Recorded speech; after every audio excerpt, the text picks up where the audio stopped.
In one quiet neighborhood in Cleveland, Ohio, 3 young women vanished, one by one. For nearly a decade, their families searched, prayed, and waited. What no one knew was that they were alive, held captive inside a house just miles from where they disappeared. Some stories show us just how deeply fear can hide in this world, and this is one of those stories. In August 2002, 21-year-old Michelle Knight disappeared.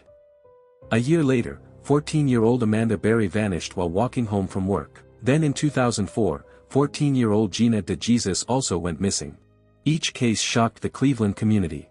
Flyers covered telephone poles. Vigils were held. But leads ran cold. Police investigated tips, searched neighborhoods, and questioned suspects.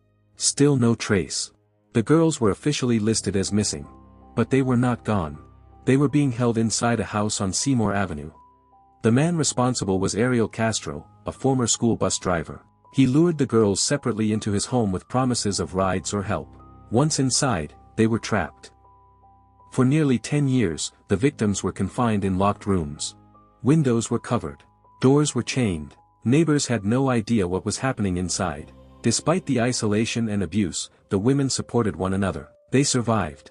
On May 6, 2013, after nearly a decade in captivity, Amanda Berry managed to reach the front door while Castro was away. She broke part of the door open and screamed for help. A neighbor heard her cries and helped her escape. Berry called 911 and said the words that stunned authorities. "I've been missing for 10 years. Police rushed to the house. Inside, they found Michelle Knight and Gina DeJesus alive. 3 women long believed lost were finally free. Ariel Castro was arrested shortly after the rescue. Prosecutors charged him with hundreds of crimes, including kidnapping and sexual assault. In 2013, Castro pleaded guilty to 937 criminal counts.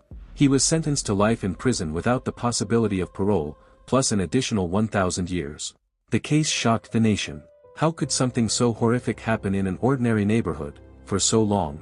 Recovery was not instant. Freedom meant rebuilding emotionally, mentally, physically. Amanda Berry later became an advocate for missing persons and survivors. She used her voice to support families still searching for loved ones. She transformed unimaginable trauma into strength. For 10 years, the world moved on. Behind the walls of an ordinary house, 3 young women were fighting to survive. They were daughters, friends and human beings. Hope could have died in that darkness. But it didn't. When Amanda Berry finally walked out that door, she didn't just escape captivity. She proved something powerful, that even after years of fear, the human spirit can still rise.